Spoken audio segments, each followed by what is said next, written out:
Hi everyone, and welcome back to Beneath the Surface, the podcast where we dive deeper into the meaning of our past experiences to learn and grow from it. Today I'm going to talk about a topic that I'm very familiar with, which is how to deal with family conflict. So I know that a lot of people struggle with it, and I feel like there's a lot of guilt that comes with the struggle of dealing with conflict inside your family, especially when you feel like something is not matching what you want for yourself anymore, and when you know that inevitably you have to I would say like run away in a way from the situation or just cut some people off. And I really want to address this topic, especially for you guys to stop feeling guilty about that and to understand where to draw the line and when to stop being in contact with specific people that might be toxic to you. If you want me to do a specific episode on how to know if a pattern in a relationship with your family is toxic or not, let me know in the comments. I feel like it's a pretty sensitive topic and maybe it can be a bit complicated for someone who's not a professional to talk about this. So for today, I'm going to stay more on the idea of how to deal with it once you know that it's here, and what are the different options that you can think about for yourself. A lot of people are dealing and struggling with conflict inside of their family, whether it's with a sibling, whether it's with their parents. I feel like it might be the most common pattern, and that's the one I've been dealing with. So it's like probably the most relatable one for me. And I want also to share a bit of my personal story so that you can maybe identify with it and understand where I'm coming from when it comes to the advice that I'm giving to you. So for a bit of context, I grew up in a very conflictual family, and once my parents got a divorce, it got even worse basically, and I had a very complicated relationship with both of my parents until the day where I started to have to do a sort of therapy with a personal development coach who told me to write about the things that I felt and I wanted my parents to understand before I take too much of a big decision of cutting someone off or just stopping living with one of my parents. So I actually did that, and I wrote down every single thing I was feeling, and then I contacted each of my parents and I told them individually that I needed them to listen and not react to what I was going to say. Just listen to the things that I was feeling. And this will come back later when I'll talk to you about the different techniques that you can probably use in order to deal with family conflict. But I used this technique and I had two different outcomes from my two parents, and I'll come to that a bit later. But that's for a bit of context. My family was very conflictual. I had even health issues because of the anxiety that it caused me. I was very, very much impacted for that, and my sibling was as well. So that's more of a parent-children conflict that I went through because of my parents' divorce and the way that they prioritized their emotions on the well-being of their children rather than a sibling-related conflict. So in these kind of situations, you can feel very, very lonely. That's also the purpose of this video, just to make you understand that you're not alone in this situation. We're a lot to go through this. Unfortunately, a lot of children go through that. But it means that you can actually reach out, and there's probably other people in your school or in your surroundings that go through the same thing, unfortunately, but also that can understand what you're feeling. So when it comes to the turning points, it's this very moment where I understood that some patterns are not okay anymore. So the toxic behaviors that you can find in your surroundings can go from manipulation to threats to using guilt against you. That's pretty much those that happen to me. Make you feel weak, make you feel stupid, make you feel like you're not worthy of anything.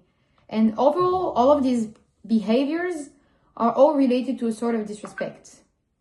And if someone is disrespecting you, at any point, you're going to have to take action and to find a solution against that. Now, whether it's gaslighting, minimizing your feelings, constant criticism, controlling behaviors also, it can be very disrespectful and a big problem. All of these have to have a response. You should not take that onto yourself and just be the victim of it until you hope something gets better.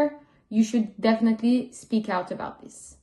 So what I would recommend, the first step to all of these, even if you feel like you've said how you felt a million times, it would be to do this process that I did actually with my personal development coach of writing down all of the things that you're feeling and that you feel like your family is making you struggle with I statements. Or I'm feeling disrespected when these things happen.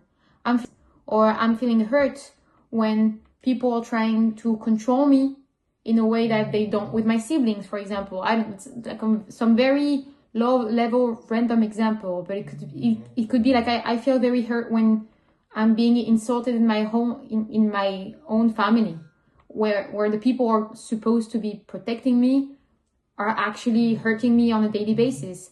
I'm feeling hurt when some words are being used in this home. All of these, once you've written them down in a very organized way, try to talk on the one-to-one with the person that you feel like is hurting you. I did this thing with each of my parents separately, not only because they were not together anymore, also because when you talk on the one-on-one, there's, I would say, a lower chance to have this ego entering in the equation, especially if you try to set the mood of something that should not be, like you're not challenging the person in front of you to just answer you and find the good excuse. You're just telling how you feel and trying to work this out together. Saying we're in a relation where I want us to have a good bond, a good link. Let's try to work this out together. So the first thing you're going to do is writing it down and then enter in contact with this person and say, can I tell you something? I want to explain to you how I feel because our relationship has been a bit tense lately. I want to explain to you how I feel and I don't want you to react. I do not want any reaction from you. I just want you to listen to me. Maybe later we can talk about it. But for now, I just need you to listen to the way I'm feeling. You can have two reactions. That's exactly what I had. With my father, it worked really, really well. And it actually saved our relation. He listened to me and said, I'm sorry that I made you feel that way. And I'm going to work things out with you so that we can have a better relationship and build an actual strong bond together. And that's the turning point that actually saved my relationship with my father. But on the other hand, when I talked about that with my mother, she had a total different reaction, I would say. And she felt really hurt about that and tried to explain why she was not guilty of any of that and everything. So from that point, I realized that some things could change with my dad, but probably not with my mom because she was not probably ready to face this kind of reality that I was experiencing. So slowly the bond degraded with my mom and got better with my dad. So that's why I'm telling you, this situation can lead to two turning points. One, giving a very positive turn to your relationship with this person. Two, showing you the truth that you needed to see from all of this time and not feel guilty anymore for not wanting to be in a connection with this person. Sometimes you just gotta accept that some people are not ready to be in your life in the way that you're expecting them to be. You're never guilty for wanting them to respect you. You're never guilty for having boundaries, So there's absolutely no problem cutting people off if you feel like you asked multiple times or even once and you said it clearly, I do not want the relationship to happen that way, and the person in front of you did not accept to give you what you needed. I feel like it's important to normalize the idea of limiting contact or going no contact even when behaviors are constantly harmful to you. Something that we need to keep in mind is that we have to normalize cutting people off or limiting the contact with people that have constantly shown behaviors that we do not accept. Having blood in common with some people doesn't make you responsible of accepting some certain behaviors. I'm a firm believer that having a blood relation with someone, being blood related to someone, is a great occasion to have a great link with someone because they really know you from a very young age and you have a very long-term relationship kind of with these people. but it's never an excuse for them to treat you badly. Sorry.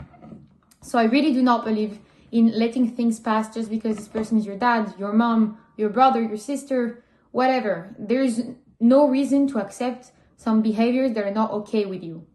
That would just degrade your self-esteem, degrade your mental health, even your physical health sometimes, and it will take so much of your energy that you will not be able to put into some other things that are actually meaningful to you. And by the way, choosing yourself and protecting your mental health is not being selfish, even if society sometimes tries to make you feel that way. Another thing, that we have to keep in mind is that letting go of someone and considering, for example, like me, that a parent is not able to give you what you need at this very moment and is not able to be your parent at this very moment. For example, I'm not accepting insults from a parent or from whoever is in my life. So this person cannot be my parent right now. Doesn't mean I stop caring or I'm not forgiving. You can forgive and consider that this person should not be in your life anymore. I do not have any resent towards anyone in my life. I just consider that they should not be in my surroundings anymore, and I don't want to be in contact with these types of people anymore. And that's about it. Now, when it comes to detachment from these very people, if you feel like you have to cut someone off and you made that decision, it can be pretty hard after that to try and go on with your life with this very big hole that you have. It can also be a reflex of your body that is missing something that's familiar, even though it was wrong for you and it was harmful for you. But in these types of condition, I would recommend trying to fill your life, like the void that this person has left, with some activities that really fulfill you and that also keep you busy. And making new friends, for example, trying something that you've always wanted to try. Not only because it will take up your time, I'm talking more because it's going to create a new space and a new center of interest that you'll have that is not mentally related to this person. For instance, if you're having conflict with your dad, and your dad is everywhere in your life because he was always taking you to practice, he was always studying with you for your homework. One day you cut him off, you decide to live with your mom and not have contact anymore with him because you consider that his behaviors are not okay anymore, and you talked about it, and he's not willing to change, obviously. What you can do is try to get into a new sports or a new activity. That way you create a new ritual that you'll go to by yourself or with someone else, and that you'll not associate with your dad in your head. You never went to this specific practice with your dad, so you don't feel that void when you go there. Or for example, you come home and you want to talk about what happened today at this very specific hobby that you picked a few days ago, for example. So if you do that, there's nothing associated with your dad in this situation. So you don't feel like you have a void and that you only lost something in your life, basically.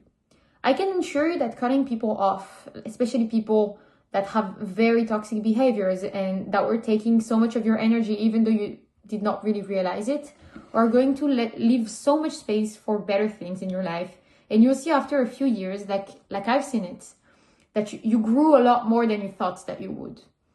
Now I realize that this has helped me become an adult and setting boundaries when it comes to people in general, not only with my family and everything.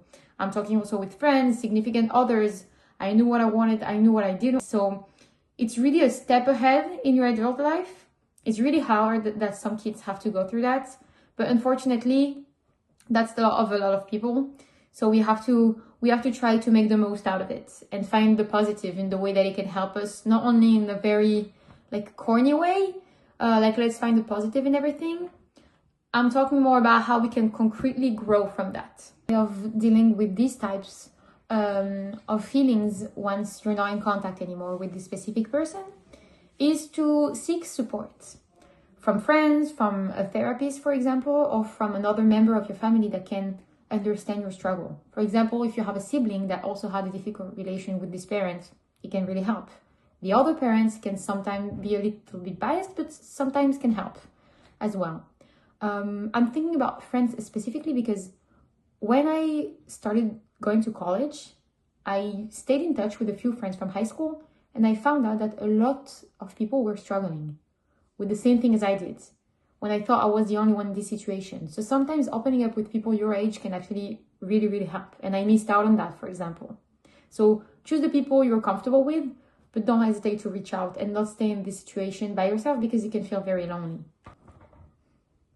In the end, I just want to tell you that these types of decisions of like making the relationship with someone better or deciding to cut the relationship off is a very hard decision. It takes a lot of courage, but it also makes you grow and makes your self-esteem and your sense of self-respect grows as well, as you realize that you're worth way more than the way you were treated before. So if you had the courage to try to make these type of steps, I'm very proud of you. And I hope you took my advice for what it's worth and that it kind of helped you dealing with that, or at least feel a bit less guilty or less lonely in this situation. I'll see you soon for a new episode, and until then, keep on looking beneath the surface and learning and growing from your experiences.